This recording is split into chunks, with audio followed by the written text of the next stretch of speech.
Welcome to Stihl Incorporated's Chainsaw Safety, Maintenance, and Operation. This program has been developed to give chainsaw operators the basic information needed to properly and safely use a chainsaw. Although this program will cover a wide variety of subjects, Stihl always recommends that before you operate your chainsaw, read and fully understand your owner's manual.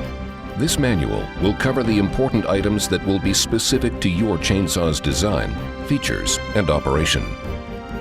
An important key to using your chainsaw safely and properly is understanding its design and features.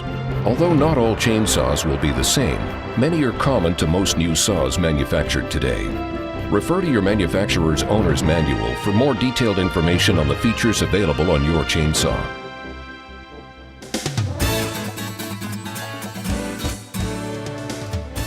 Shown here is the chainsaw's anti-vibration system, commonly referred to as the AV system. Made up of a series of vibration-isolating buffers, the AV system is designed to reduce the transmission of vibrations created by the engine and the cutting attachment to your hands, increasing control, comfort, and decreasing fatigue. The AV system should be part of your periodic inspection and maintenance process, which will be covered later in this program. If the AV system is ever in question or has failed, repair it immediately or take your chainsaw to your authorized dealer for the necessary repairs prior to using your chainsaw again. These are the chainsaw's front and rear handguards. The rear guard is designed to protect your right hand as well as a key feature used in one method of properly starting your chainsaw. The front handguard is designed to protect against projecting branches and reduces the risk of the left hand coming into contact with the chain if your hand were to slip off the handlebar. The front handguard on Stihl chainsaws also functions as part of the chain brake device that stops the rotation of the chain if activated. And an additional chain brake activation device that can be found on many saws today is an inertia chain brake, available on Stihl chainsaws. Also capable of stopping the rotation of the chain in certain situations if the kickback force is high enough, even if your hand doesn't contact the front handguard. A third braking device available on select Stihl chainsaws, called the QS chain braking system, is located at the rear handle. When the operator completely releases the rear handle and the interlock lever with their right hand, the braking device is activated and stops the rotation of the chain. Kickbacks will be covered in more detail in the chainsaw operation portion of this program. Another very important safety feature is the throttle trigger interlock.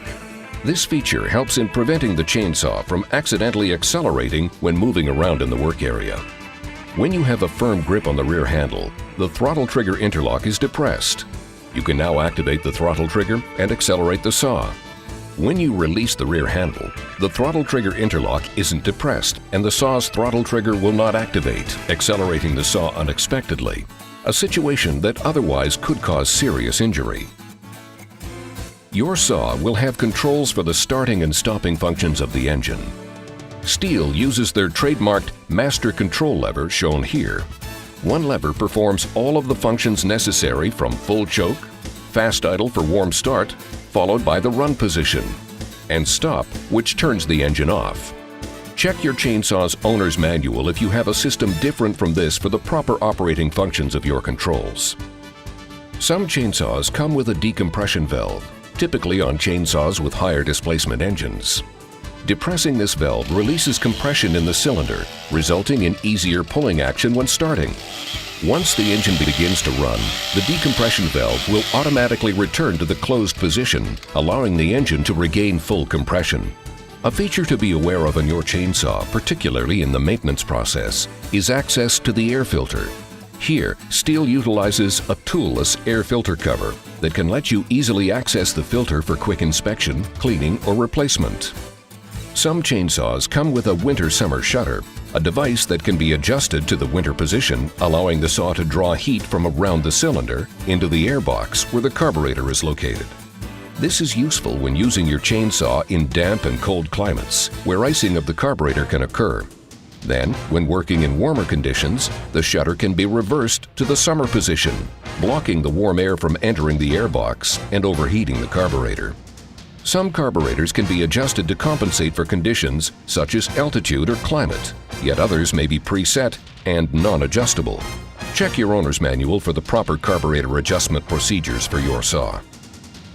Your chainsaw has two fluid reservoirs. One will hold gasoline and two-cycle oil mix that will fuel and lubricate the engine. And the other reservoir is for bar and chain oil needed to lubricate the bar and chain. A mistake sometimes made by novice chainsaw users is to put raw, unmixed gasoline into the fuel reservoir and oil in the bar and chain oil reservoir, thinking that the two will mix automatically to create the gasoline oil mix needed to run and lubricate the engine. Be very careful not to make this mistake, as it will result in serious and costly damage to your chainsaw. Never run a chainsaw with raw, unmixed gasoline. Always pre-mix your gasoline with the proper two-cycle engine oil in a separate container for your chainsaw's needs, and use specially formulated bar and chain oil for your bar and chain reservoir. Check your owner's manual for the recommended gasoline and two-cycle oil mixture ratio. Stihl recommends a 50-to-1 ratio when using Stihl branded oil and gasoline that has a minimum octane rating of 89. Another small but helpful feature on this Stihl chainsaw are the cap retainers, preventing the fuel and chain oil reservoir caps from possibly being dropped in the dirt, or worse yet, becoming lost. These lines cast into the chainsaw are called felling sights, sometimes referred to as gunning sights, a feature often used by today's professionals in modern felling techniques. They aid in helping the chainsaw operator fall a tree in a desired location more precisely. Your chainsaw will come with a muffler equipped with a spark arrestor. The muffler and spark arrestor must be inspected periodically and maintained, which we will cover in the maintenance segment of the program. On the clutch side of the chainsaw, you will find the chain adjustment mechanism. Although there are several different designs of adjusters depending on the manufacturer, the procedure used to adjust the chain will basically be the same for everyone. When you remove the chain and sprocket cover, you will see a device called a chain catcher. This is another important protective device designed to reduce the risk of personal injury in the event of a thrown or broken chain. Here you see the bar and chain oil feed rate adjustment, available on many of the newer saws made today. Different feed rates of bar and chain oil may be required for different bar lengths or types of wood being cut. By turning this adjustment clockwise or counterclockwise, you will vary the oil feed rate as required for your working conditions. With the Stihl system, the E setting is the most economical. Turning the adjustment clockwise increases the oil feed rate, and turning it counterclockwise decreases the oil feed rate. The spiked bumper on the front of the saw is designed to hold the saw steady against the wood when cutting, particularly when bucking.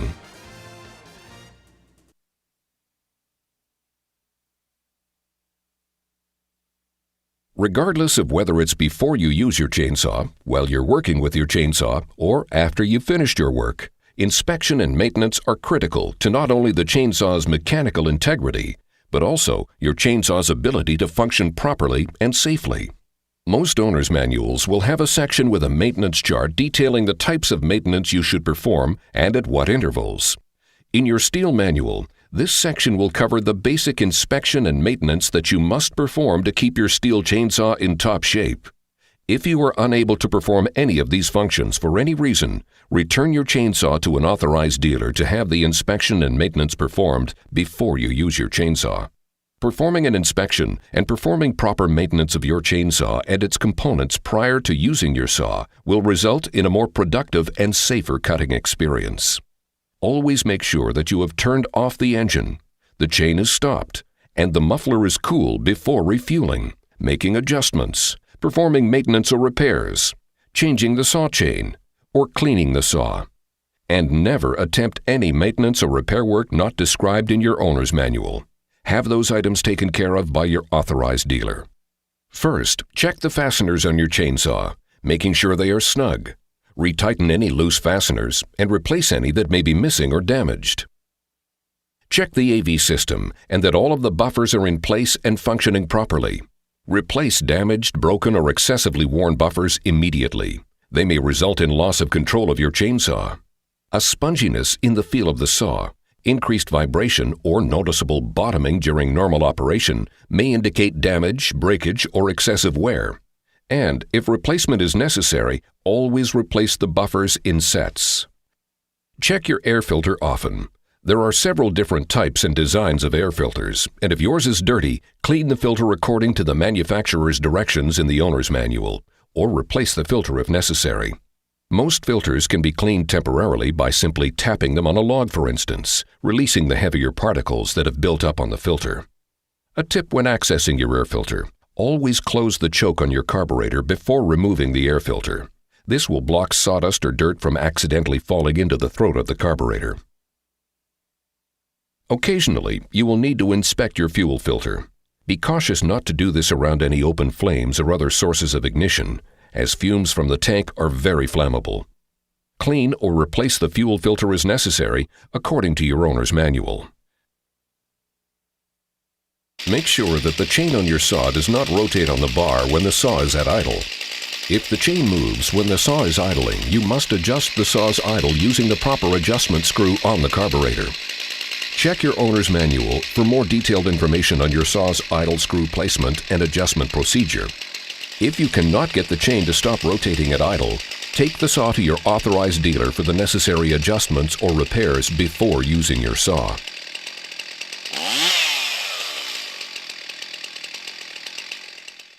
Check your muffler and spark arrestor according to your manual's maintenance schedule. If you find that the spark arrestor is clogged or dirty, clean the part or replace it. Operating your saw with a clogged spark arrestor can cause serious damage to your saw's engine. And never operate your chainsaw without the spark arrestor, as the sparks from the muffler can easily start a fire. The bar, chain, and sprocket will require frequent inspection and upkeep, and are some of the highest maintenance components of your chainsaw. There are two types of sprockets commonly used on chainsaws today: rim-type sprockets and spur sprockets. Sprockets will wear as the saw is used and will require replacement. A good rule of thumb for replacement is to install a new sprocket after every 2 chains that you wear out. Here is a new unworn rim sprocket, and this is a rim sprocket with considerable wear that should be replaced. This is a spur-type sprocket with no wear, and one that is worn and should be replaced as well. The method for replacing your sprocket will depend on the mounting design used on your chainsaw. On most Stihl models, Stihl uses an outboard mount design that is very easy to service, even in the field. Simply remove the E-clip and the washer, and the rim slips off the clutch drum, and the drum and bearing will now slide off the crankshaft. Now you can easily clean your parts and reinstall them, making sure to add a slight amount of high-temperature grease to the needle bearing and crankshaft. When reinstalling the drum on your Stihl saw, rotate it about 1 turn to make sure that you've engaged the oil pump drive. Slip on the rim and reinstall the washer and E-clip. Other styles may require the removal of the clutch first with special tools to access the sprocket for maintenance. Check your owner's manual for the procedure to properly replace your sprocket. Your saw chain will require sharpening. The frequency for sharpening your chain will depend on several factors, such as whether or not you have let the chain come into contact with the ground or any other foreign object, the type of wood you are cutting, the amount of dirt or foreign objects that can be embedded in the wood. Here, for example, is where a barbed wire fence has been absorbed by a tree through years of growth. And your chain can reach speeds up to 45 miles per hour. And if it comes into contact with the ground for just a split second, that can be more than enough to dull the chain to the point that it will require immediate sharpening. Even a standing tree will have a certain amount of dirt embedded into its bark from wind-blown debris that will dull your chain over time. One good rule of thumb to make sure your chain remains sharp and in good condition is to file the chain with a few light strokes on each tooth using a file and guide each time you refuel, even if you think it's still sharp. You can determine the chain's condition by physically inspecting the cutter edges for rough or worn spots. Also, be sure to inspect the chain links and rivets for wear, cracks, or damage. If any part of your chain is cracked, worn, or damaged, you should replace it immediately and have the damaged chain inspected and repaired if possible by your authorized dealer. When operating your chainsaw, there are certain things you can look for that will indicate the condition of your chain. When the chain is sharpened properly, it will produce large, well-defined chips from the cut, as seen here. When a chain isn't sharpened properly or is dull, it will produce a finely granulated form of powdery sawdust like this. Looking at the sawdust is a good first indication of the condition of your chain. In operation, your chainsaw is designed to cut effortlessly and with very little pressure applied by the operator. If you find that you have to apply excess pressure to the saw in order for it to cut, the chain is most likely dull. Or you may have a problem with your bar and chain lubrication system.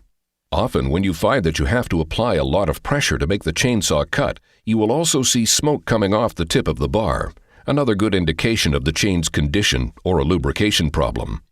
If these conditions occur, you may need to sharpen the chain immediately or replace it, and check the bar and chain lubrication system. To continue cutting with a dull chain or a lack of bar and chain lubricant will cause operator fatigue and a high rate of wear on critical parts of your chainsaw.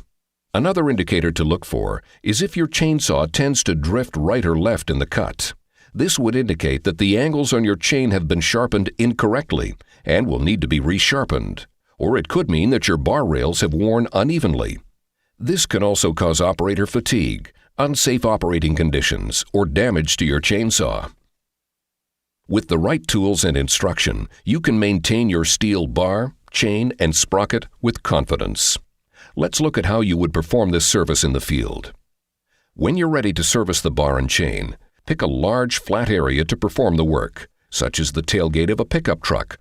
Remember, the chain has sharp edges, so always be sure to wear sturdy work gloves when handling the bar and chain. With the chainsaw engine turned off and the muffler cooled down and the chain brake released, use your bar wrench to loosen and remove the nuts on the chain sprocket cover. Remove the cover, release the bar from the chain tensioner's adjustment pin, slide the bar back, and remove the chain and the bar. Check your sprocket and drum for wear and make sure they rotate freely. If the sprocket is significantly worn, you should replace it. At this point, it's a good idea to clean away the sawdust and debris that is built up on the saw with a rag. Even an old toothbrush can come in handy for this task. Clean the inside portion of the cover around the clutch drum area, taking special care to clean thoroughly around the automatic chain oiler's discharge area, not allowing anything to become lodged in the portal. Your bar will also need to be checked and maintained. If your bar has a roller or sprocket nose, make sure that the roller or sprocket nose rotates freely. Some bars may have a grease hole at the tip that will require greasing periodically. Check your owner's manual for the maintenance procedure for your chainsaw's guide bar. With a rag, wipe the bar down, removing any debris. With a bar groove cleaning tool, like the one shown here, starting from the tip of the bar, remove the debris that's become impacted in the bar rails. And remember to always wear gloves when handling your bar, as the bar rails can become very sharp as they become worn. The rearward end of the bar will have a series of holes and slots. These are the oil inlet hole, the chain tensioner's adjustment pin hole, and the bar stud slot. It is extremely important that these areas are completely free from dirt and impacted debris.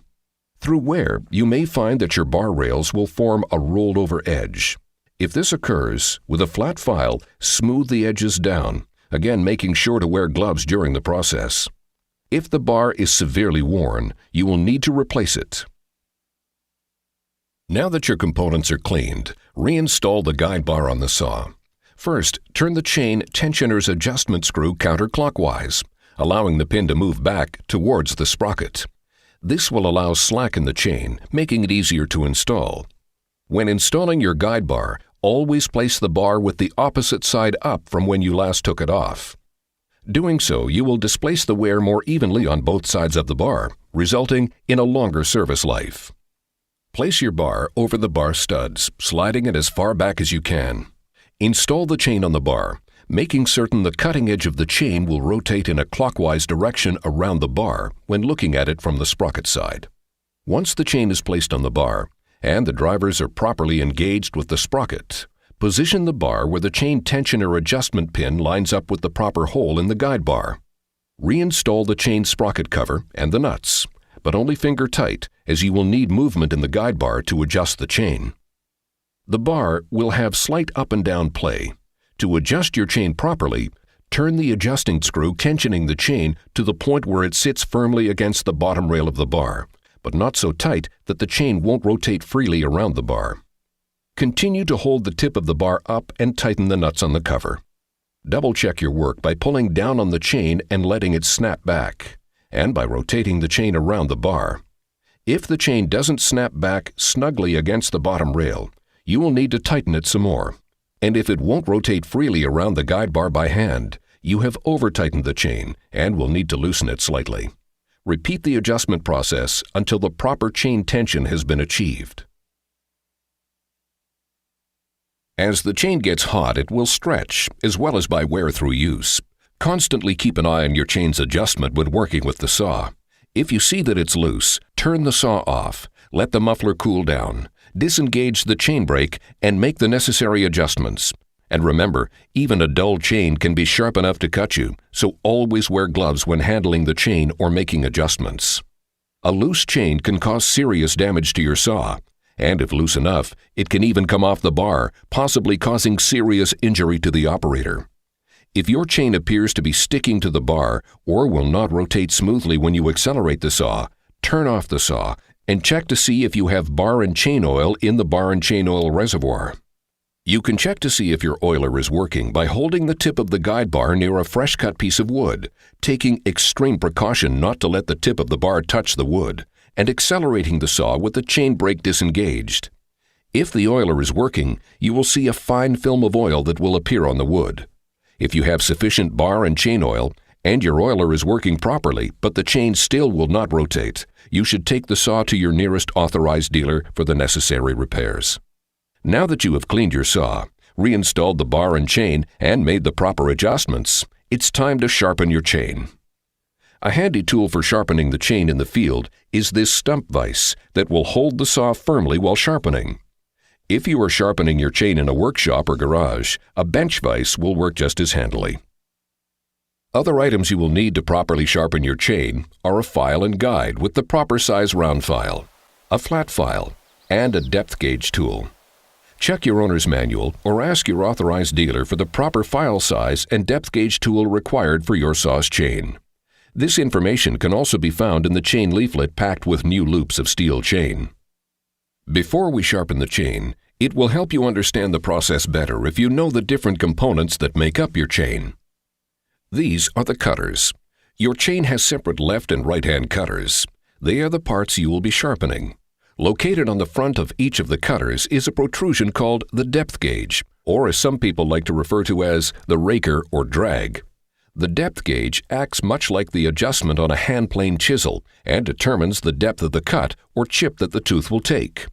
The wider the gap between the tooth's cutting edge and the top of the depth gauge, the larger the chip the chain will take. If there were no gap between the cutting edge and the depth gauge, the chain virtually wouldn't cut at all. Your chain has been designed to cut optimally with a specific depth gauge clearance.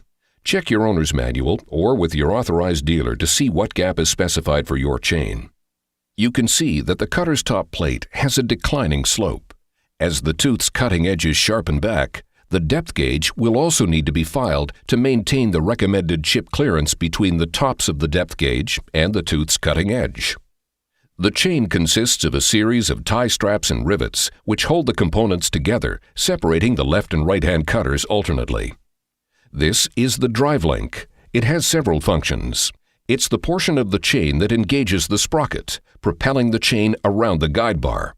It acts as a scooping device, dispersing the lubricant that comes from the oiler to components of the bar and chain, and it guides the chain in the bar groove. For your chain to be sharpened properly, you must make sure that each tooth has been filed at the same specific angles with the proper file, that the top plate of each cutter tooth is the same length, and that the depth gauges are set at the proper height. Begin the process by looking for the cutter with the most damage or wear. This will become your master cutter. Once sharpened properly, this cutter's shape and length will be what all the other cutters should look like. Not doing so will result in poor cutting performance. Your chain will run roughly and could even break.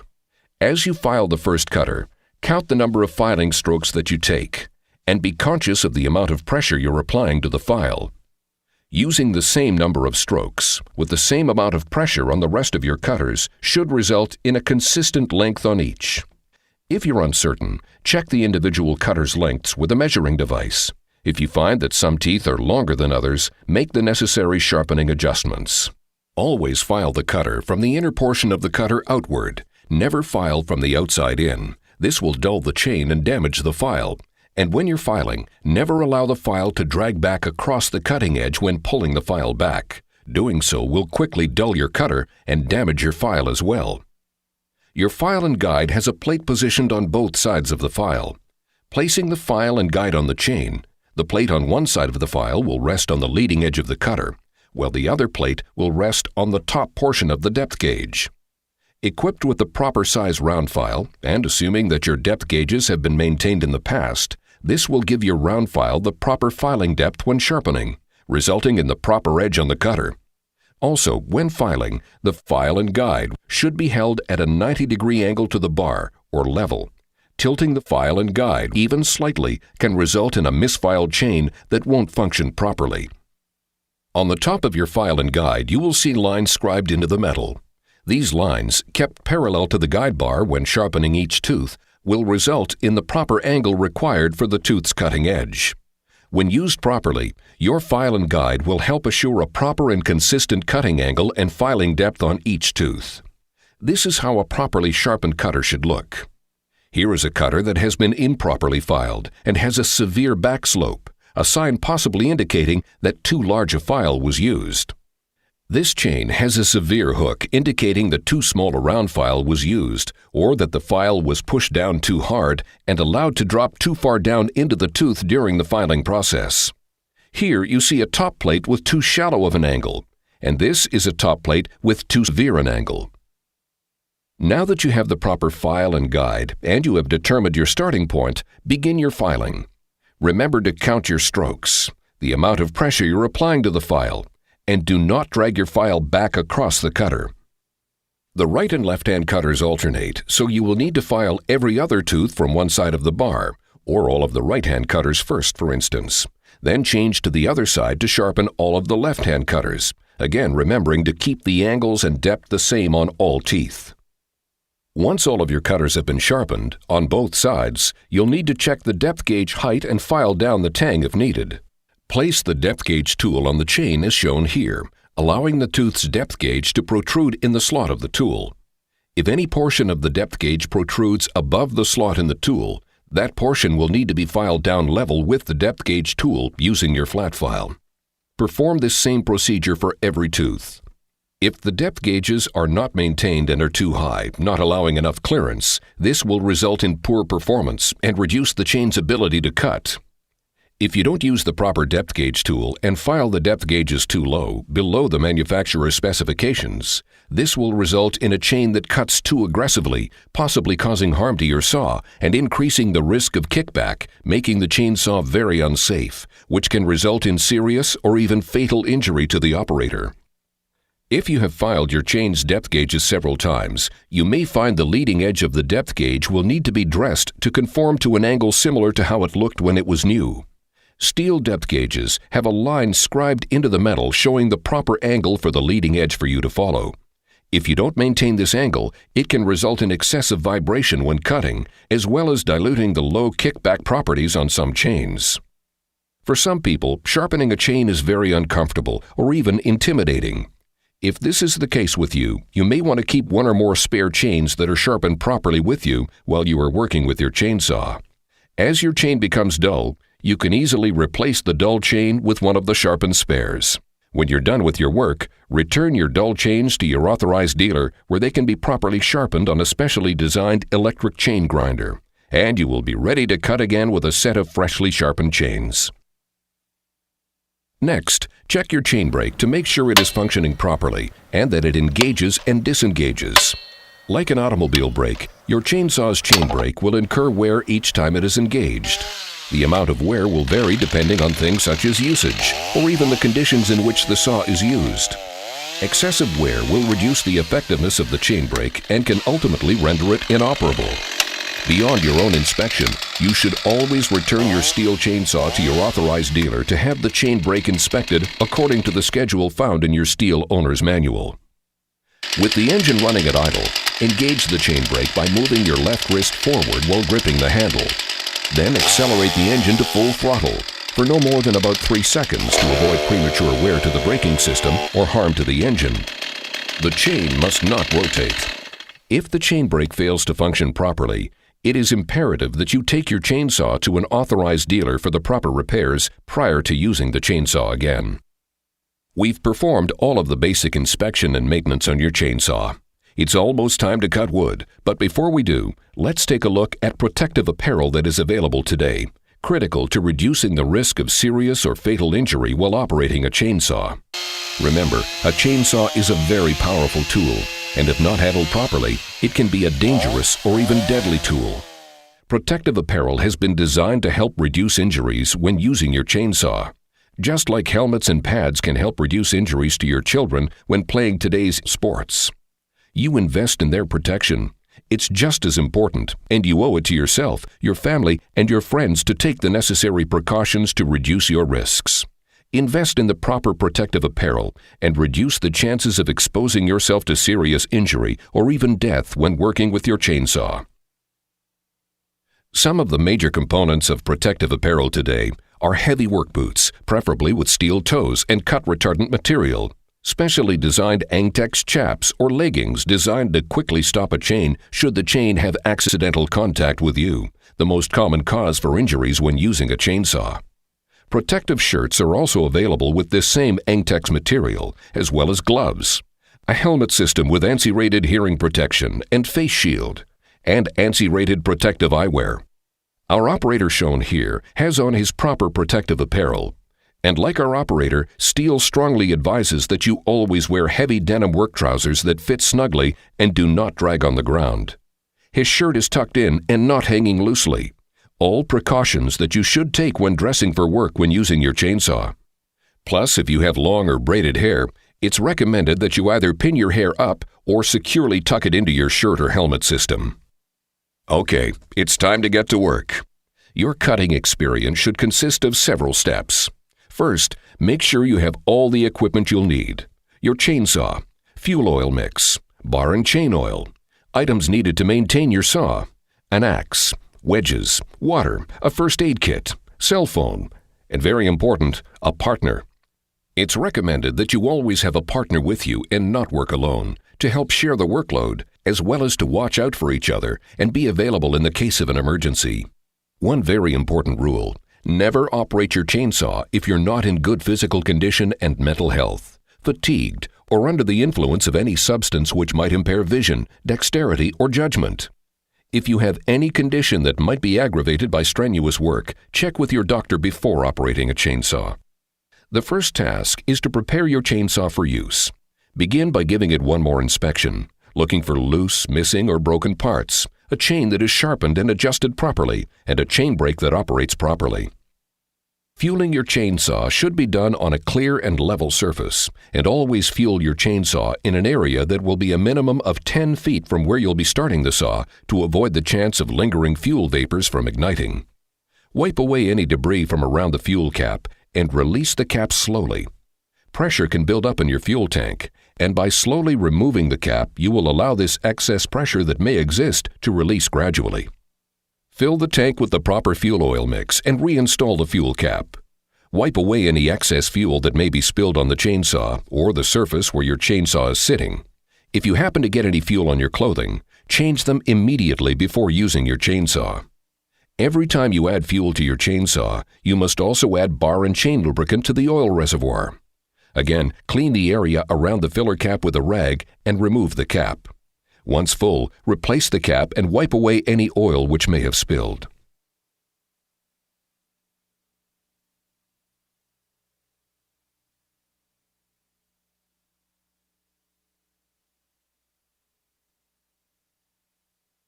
Next, inspect the area where you will actually be working. Determine what you will be cutting, whether it's a standing tree or a tree already lying on the ground, and then plan your work. Regardless whether you are felling a tree or working around downed trees, you must first look for obstacles that will help you determine the proper steps to take. If power lines are in the vicinity and near the wood you'll be working on, it's recommended that you have a professional with the proper tools and experience do the work for you. The same holds true if you'll be working near buildings, structures, or other types of personal property, such as vehicles or fences. Look for limbs and snags that may be located in the tops of trees in the area you're working in, referred to as widowmakers by professional loggers. Cutting wood with a chainsaw produces vibrations in the wood that can be just enough vibration to release a snagged limb. Disregarding this precaution and being struck by falling limbs has injured many chainsaw operators, both seriously and fatally. Also, be keenly aware of the weather. If the weather is rainy or windy conditions exist, it is advised that you postpone your work to another time. Wood becomes very slippery when wet, which can cause you to lose your footing, possibly resulting in serious injury. And wind can make it very difficult to manage the wood you are cutting, particularly when felling a tree. Other than the people who are there to assist you with your work, your partner, never allow anyone else or pets to be in or near the work area. The people working with you must always maintain a safe distance from the chainsaw and the work you are doing. Develop a set of hand signals or other gestures to communicate with each other at a safe distance from the work area. Clear the area where you will be working to allow solid footing and safe movement. Evaluate the conditions of the wood you'll be cutting and the surrounding area, and make a plan on how you will proceed with the work in the safest possible manner. Starting your chainsaw must be done in the proper fashion to help avoid the dangers that can occur in the starting process. Never start your saw by drop starting it or throw starting it. There are two methods that are acceptable for starting your saw. One by starting the saw on the ground, and the other by starting your saw in a standing position. To start your saw on the ground, use the following procedure. First, find a firm, flat area, free from any obstacles where you can maintain good balance and footing. And remember, it cannot be any closer than 10 feet from where you fueled your chainsaw. Always make certain there are no bystanders in the immediate area. Engage the chain brake and place the master control lever in the full choke or cold start position. If your chainsaw comes with a decompression valve, depress it at this time. Insert your right foot through the opening of the rear handle. With the bottom of your foot firmly placed against the wide flat portion of the handle, standing on the left side of the saw, place your left hand on the top of the forward handle, firmly grasping the handle with your fingers and thumb fully wrapped around the handle, your arm fully extended and elbow locked. Grasp the starter handle with your right hand and pull up on the rope slowly until you feel resistance. At this point, give the starter a sharp pull. At the end of this pull, slowly guide the starter rope back into the starter housing. Never release the handle and allow the rope and grip to snap back into the housing. Doing so could cause damage to the saw or injury to yourself. Continue pulling on the starter until the saw tries to start.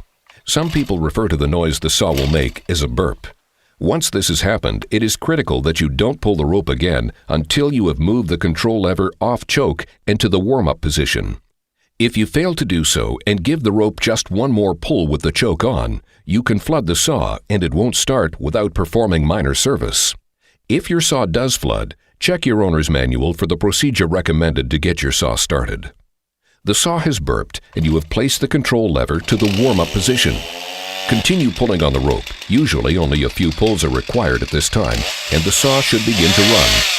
Pick the saw up and hold it in a safe manner with both hands. Then release the chain brake and accelerate the chainsaw. Accelerate the saw a few times to warm it up until the saw accelerates without hesitation. Your chainsaw is now ready to use. The proper way to turn off your chainsaw is to first engage the chain brake by rolling your left wrist forward. Then slide the control lever to the off position with the thumb of your right hand, never letting loose of the saw. Once your chainsaw has been warmed up and you've shut it off, it shouldn't be necessary to choke it to restart if you are restarting relatively soon after having stopped the saw. Use the same procedures as we just discussed, but start the process with the control lever in the warm-up position rather than the choke position. The second method for starting your chainsaw is in the standing position. This can come in handy if you're in an area that doesn't have a great deal of flat, unobstructed surface for ground starting the chainsaw. The process of engaging the chain brake and operating the controls will be exactly the same as ground starting. The only difference will be the way that you hold the chainsaw in the process. Again, make sure that your area is clear, you have solid footing, and there are no bystanders nearby. With the chain brake engaged and the controls in the proper position, grasp the forward handle with your left hand, thumb and fingers wrapped around the handle. Place the rear handle between your legs, with the upper portion of the rear handle braced against your right inner thigh. With your left arm extended and locked, pull briskly on the starter handle with your right hand in the same manner we discussed in ground starting. Once you've started the saw, grasp the rear handle with your right hand and begin the warm-up process. There are some basic rules that you should always follow when using your chainsaw. When moving about with your chainsaw, the engine should always be turned off and the chain brake engaged. The bar should be positioned behind you and the muffler pointed away from your body. If you have a scabbard for your bar, it's recommended that you have it installed when transporting your saw. Never walk with the bar positioned in front of you. Even with the engine off and the chain brake engaged, if you were to fall and come into contact with the chain, you could easily cut yourself on the chain. As you're working with your chainsaw, always hold the saw firmly with both hands. Never, under any circumstance, operate your chainsaw with one hand. Doing so will enhance the chances that you could become seriously or even fatally injured while using the chainsaw.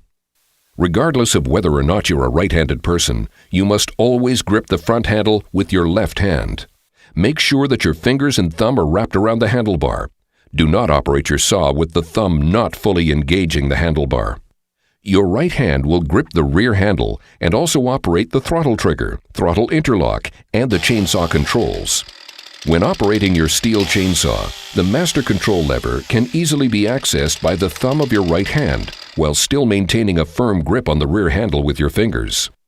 Always be aware of your working conditions and how they can contribute to 3 of the most common and potentially dangerous reactive forces: kickback, pushback, and pull-in. Kickback occurs when the moving saw chain near the upper quadrant of the bar nose contacts a solid object or is pinched, or is incorrectly used to begin a plunge or boring cut. The greater the force of the kickback reaction, the more difficult it becomes for the operator to control the saw. The type of bar and saw chain you use is an important factor in the occurrence and force of kickback reaction. Stihl recommends the use of their reduced kickback bars and low kickback chain color-coded green. Check with your authorized dealer for more details on which bars and chains are available for your chainsaw. Your chain brake is another feature that can help reduce the risk of serious or fatal injury from kickback reactions. Although the chain brake does not stop kickback from occurring and it is not a fail-safe system, it can stop the chain quickly when activated, reducing the chances of a rotating chain coming into contact with the operator. Study carefully these 12 points that can help you avoid kickback. Hold the chainsaw firmly with both hands and maintain a secure grip at all times. Be aware of the location of the guide bar nose at all times. Never let the nose of the guide bar contact any object. Do not cut limbs with the nose of the guide bar. Be especially careful when cutting small, tough limbs, small-sized brush and saplings, which may easily catch the chain. Don't overreach. Don't cut above shoulder height. Begin cutting and continue cutting at full throttle. Cut only one log at a time. Use extreme caution when entering a previous cut. Do not attempt to plunge cut if you are not experienced with these cutting techniques. Be alert for shifting of the log or other forces that may cause the cut to close and pinch the chain. Maintain saw chain properly. Cut with a correctly sharpened, properly tensioned chain at all times. Stand to the side of the plane of the bar and chain when cutting. Pull-in occurs when the chain on the bottom of the bar is suddenly stopped. This can happen if the chain becomes pinched, caught, or if it encounters a foreign object in the wood. The reaction of the chain pulls the saw forward and may cause the operator to lose control. To avoid pull-in, always start a cut with the chain rotating at full speed and the bumper spike in contact with the wood. Sometimes pull-in can be prevented by using wedges to open the kerf or cut, particularly when making a bucking cut. Pushback occurs when the chain on the top of the bar is suddenly stopped when it's pinched, caught, or encounters a foreign object in the wood. The reaction of the chain drives the saw straight back towards the operator and may cause loss of control of the saw. To avoid pushback, always be alert to forces or situations that may cause material to pinch the top of the chain. Never cut more than one log at a time. And don't twist the saw when withdrawing the bar from a plunge cut or underbuck cut. The chain can easily pinch in this situation. When cutting wood, Always make sure you have firm, solid footing, and keep your back straight using your legs and knees to adjust your height. Always operate the chainsaw with the bar and chain positioned to the right of your body, never in line with your body. This will greatly decrease the chances of serious or fatal injury in the event your chainsaw experiences a reactive force event or kickback. If you're moving between cuts, always engage your chain brake prior to movement, and don't release the chain brake until you're ready to begin your next cut. This will also decrease the chances of serious injury if the saw were to become entangled in limbs or shrubbery, or if you were to accidentally drop or lose control of the saw. If you need to clear away brush or limbs as you're working, always engage the chain brake first. If you have a significant amount of brush or limbs to move, or heavy objects, it is recommended that you engage your chain brake and shut the saw off before clearing those objects. If you're starting the chainsaw in the immediate work area, regardless of the method you use, ground starting or standing starts, make sure you have a clear, unobstructed area to do so. Never try and start the saw in a confined area or in an area with projecting limbs or brush that can come into contact with the bar and chain. If you've become fatigued or out of breath, engage the chain brake, turn off the chainsaw, and take a break. And always drink lots of fluids. Do not operate your chainsaw without the proper protective apparel and clothing. If you have a partner with you, always make sure that they keep a safe distance from the area you're working in, and never allow them to hold or brace any wood that you are cutting. Never allow 2 or more chainsaws to be used at the same time in the same work area. 2 people cutting on or near the same piece of wood can change the balance of the wood or release limbs that can cause one or both operators to become injured without warning. Never operate your chainsaw above shoulder height, and never use a ladder or any other object to stand on to increase your reach. Doing so will increase your susceptibility to dangerous reactive force situations, as well as the chances that you could lose your footing and fall, possibly landing on a running chainsaw with the chain turning, a very serious or even fatal situation. If you have limbs to cut that are above shoulder height, Stihl makes specially designed saws with extended reach to perform those operations, like the one shown here. It is recommended that you use one of these products for this work, or turn the job over to a professional that has the proper training and equipment to finish the job. No matter what the job, whether it's a tree lying on the ground, partially suspended above the ground, or a standing tree, you must always evaluate the job and the dynamics of the situation before you begin cutting. As you are in the process of cutting wood, the dynamics of the tree, the weight and balance will change. For example, here we have a tree ready to be limbed and then bucked into firewood length. With the larger and heavier limbs, there could be a chance that the tree will shift its position as the weight of those limbs are taken away. Make sure that you evaluate this prior to beginning your cutting, and that you position yourself and plan your work accordingly. There are some basic rules to follow when limbing a tree on the ground. First, always begin limbing from the base of the tree, moving your way upward. Whenever possible, keep the log between you and the limb you're cutting. Make sure that you have good solid footing at all times. Never stand on the log, and never hold the saw with one hand while cutting. Always hold the saw with both hands, a firm grip, fingers and thumbs fully engaged around the handles. If the log is located on a slope, always stand on the uphill side of the log, so if it rolls away from you. If the log is supported by limbs on the underside of the tree, leave these limbs for last, as they will help support the tree during your work. Be cautious when cutting a limb from the bottom or underbucking. The limb may tend to close in the cut, resulting in a pinched chain and guide bar. If this happens, turn off the saw and remove the saw from the cut. This is a limb that is under pressure, referred to as a spring pull. These can be very dangerous, as they can spring back towards you with a great amount of force when cut. This can cause you to lose control of the chainsaw or result in severe or fatal injury. Be very cautious when cutting spring pulls. Release the tension by making multiple shallow cuts on the outside of the arc, with you standing at the center of the arc.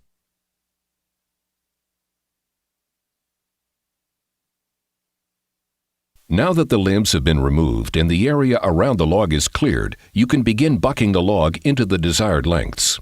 If your log is still suspended by lower branches, your job may be easier if you begin bucking from the top of the tree, as long as you're not cutting above shoulder height or have to reach. Then begin working down toward the butt. With the tree suspended off the ground, usually the sections you cut will drop effortlessly to the ground. Notice how our chainsaw operator is using his spikes to steady the saw while he is cutting. It's also a good idea to position your body away from the uncut portion of the log. This will create a clear zone for you to move in the event the log were to shift or move. You can work like this up to the point where the tree is suspended by a lower limb. At this point, you'll need to cut the lower limb and let the tree settle to the ground. Be very cautious when doing this and predetermine which way the log will drop or roll when the bottom limbs are removed. You'll want to position yourself on the opposite side of the log's movement, and be cautious of your bar pinching in the cut, as these limbs will usually be under a considerable amount of pressure. If you are bucking a log that is laying on the ground, there are a few things you'll need to know to perform this work properly. First, remember that if you touch the ground with a moving saw chain, even if it's for a split second, this will be enough to dull your chain. Since the wood is laying on the ground, you will need to be cautious of this. Here, you see our operator making a series of cuts in the log, not quite cutting completely through in order not to hit the ground with his chain. Once he has completed this series of cuts, he will roll the log over 180 degrees and finish the cut. This technique is a good one to use when the log is laying flat on even ground. But oftentimes, the ground the log is laying on is not flat and requires a variety of cuts to properly buck the log. This log is suspended with the weight focused in the middle of the log where you want to make your cut. As you cut this log, the log will begin to drop in the middle and your cut will begin to close up. If you don't immediately remove your bar from the cut, it will be pinched. To avoid this, first make a relief cut on the top side of the log. Then begin an underbucking cut from the bottom in such a manner that the two cuts will intersect. Done properly, you will be able to buck the log without pinching your guide bar. But this takes a lot of practice and skill and is usually best left for a professional chainsaw operator. This log is suspended, but the weight of the tree is on the ends of the log. This means if you were to buck this log, the log will tend to move upwards when cut. If this is the case, you'll do just the opposite that you did on the previous log by making your relief cut on the bottom and the finishing cut from the top. On either method, you can also use your plastic wedges to help keep the logs from closing in the final cuts. This is typical storm damage, where several damaged trees are intertwined in various positions. This work should be done by professionals only. The amount of risk and unsafe conditions that exist in multiple trees being blown down and the skill needed to work on these trees is tremendous. If you must work on storm-damaged trees, always drag the trees into the clear with a heavy vehicle such as a tractor or bulldozer before cutting them. Here is some damage around wires. Again, this work must be left up to professionals with the right equipment and training. When felling a tree, you will need to evaluate the dynamics of the tree, but there are also several other important details that must be considered before you choose your trees to fell. First, look in a 360-degree radius for any hazards or property that could be struck by the tree you're falling. If any of these are within reach of the tree, regardless of the direction in which you think the tree will fall, it is highly advised that you call in a professional with the proper training and equipment to fell the tree. Check the weather conditions. If it is a windy day, the top of the tree acts just like a sail and can adversely affect the way the tree will fall in relation to the way you want it to fall. If this is the case, it is advisable that you fell the tree when conditions are more favorable, or call in a professional to finish the job. Look for other trees and shrubbery in the immediate area and how they will be affected when your tree falls. Also, look for snags or loose hanging branches in the tree and surrounding trees. The vibrations and harmonics in the tree created by the cutting action of the chainsaw or the forces caused by windy conditions can be just enough to dislodge the branches where they can fall straight down onto the saw operator, a dangerous hazard that can result in serious injury or even death. Now that you've chosen the tree you will fell and the surrounding area is suitable for the job, let's look at the fundamentals for felling the tree. You must first determine the direction the tree will fall. To do so, take into account these basics: the lean of the tree, which may indicate the direction the tree will most easily fall. Also, look at the branches of the tree and determine if there are a greater proportion of limbs or heavier limbs on one side of the tree than the other. The displacement of weight by the limbs can also have a factor on the direction the tree would most naturally fall, even if a slight lean to a tree is in the opposite direction. This is a critical choice that you have to make, and if you are uncertain at all, it is highly advised that you either move to another tree to fall or that you call in a professional to complete the work. You will also want to take into account other trees or shrubbery in the area that could affect the tree's fall, or that could be damaged by the tree's fall. Once you've determined the direction that you will fall the tree, clear the area around the base of the tree so you have an unobstructed zone to work in. You'll also need to determine paths of retreat for yourself once the tree begins to fall, or in case of an emergency. The paths of retreat should be at a 45-degree angle on both sides of the tree, opposite the felling direction. Make certain that the entire paths of retreat are clear and unobstructed. Anyone working with you in the area should remain at a distance no closer than 2½ times the length of the tree to be fallen. And remember, never let bystanders or pets in or around the area you're working in. Your partner can be a great help in this regard to make sure no one enters into the work zone. To fell a tree properly, you should also have a set of plastic felling wedges and an axe similar to these. The wedges should be made of a plastic component as not to harm the cutters of the moving chain when used to wedge the tree. Steel or metal wedges can quickly dull a chain and cause a very dangerous condition in the felling process. Your axe will be used to dislodge any loose bark in the area of your cut, as well as the tool you will use to force the wedges into the felling cut. There are two popular felling techniques most commonly used today: the standard or common notch and the open face technique. Your owner's manual will describe various techniques for making felling cuts. In this video, we will show you the basic techniques using a bar that is suitable for the size of tree we are falling. If the tree you will be falling is larger in diameter than the usable bar length of your chainsaw, you will need to utilize special techniques to safely fell the tree. In this case, if you're not a trained professional, it is highly advised that you leave these larger trees to a professional with the right equipment and training. Let's begin by looking at how the standard or common notch technique works. The notch that you cut in the tree will consist of one cut that is horizontal, level with the ground, and a second cut that is at a 45-degree angle. These two cuts will intersect with each other, creating the felling notch. The side of the tree that you create the notch in will be the same side that you want the tree to fall. Here you can use your felling sights to help you properly position the notch and the hinge that will help control the felling of the tree. Pointing your felling sight at the location you want the tree to fall will give you the 90-degree angle that you will want for a properly placed notch. As you cut, always watch for weakness or rot in the tree. If the tree is weak or rotted, it is advisable that you have a trained professional remove the tree. Make your 45-degree cut first with a depth into the tree approximately 1/5 to 1/4 of the tree trunk's diameter. Next, make your horizontal cut, intersecting with the 45-degree cut, creating a wedge that can be removed from the tree. It is extremely important that these two cuts meet exactly, so take your time making certain that you get it right.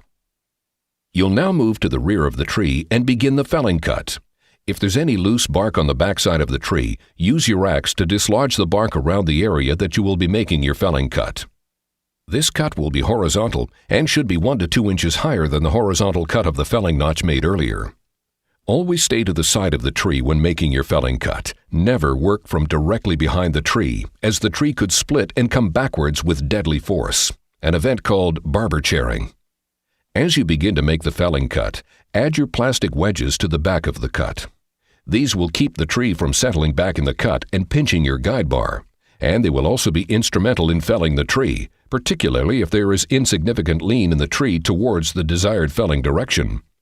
The hinge you create when done properly will leave approximately 1/10 the diameter of the tree uncut. Never cut into the hinge. Doing so could cause you to lose control of the direction of the fall.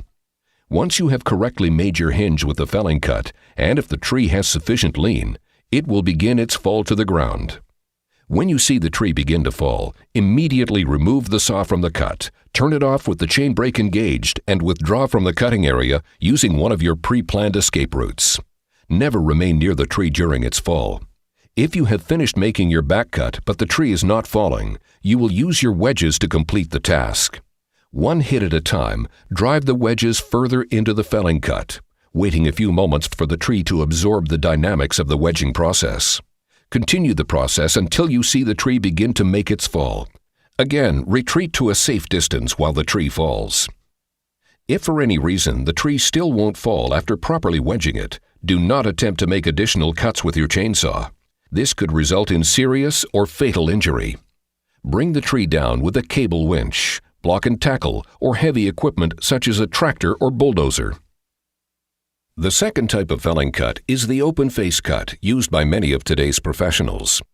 Unlike the standard or common technique, the open face uses an angled bottom cut that allows the tree to utilize the hinge throughout the fall all the way to the ground, giving you more control of the felling process. Again, you'll use the felling sights to direct the tree's fall in the desired direction.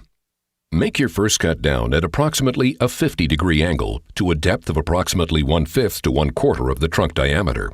Make the second cut from below at approximately a 40-degree angle. These cuts must match exactly and will result in a 90-degree wedge removed from the tree. When you make your back cut or felling cut, it should be horizontal and 1 to 2 inches above the apex of the open face cut, or above where the two cuts on the open face meet, creating the proper hinge. Again, using your wedges just as you did with the standard or common technique to fall the tree. You have now gone through the basics of how to maintain and operate your chainsaw in a safe manner.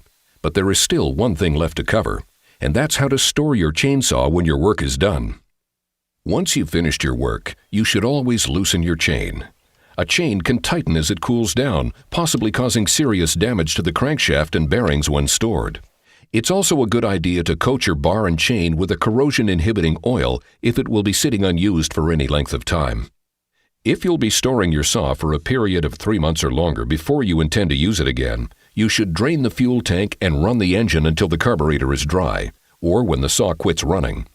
This will help prevent the parts in your carburetor from sticking or becoming inoperable. And always store your chainsaw in a dry, high, or locked location outside the reach of children or any other unauthorized person. We hope that this program will help make your chainsaw cutting experience a safer and more enjoyable one. For further information about your Stihl chainsaw, see your authorized Stihl dealer. For more information on Stihl, please see our website at stihlusa.com or phone us at 1-800-GO-STIHL.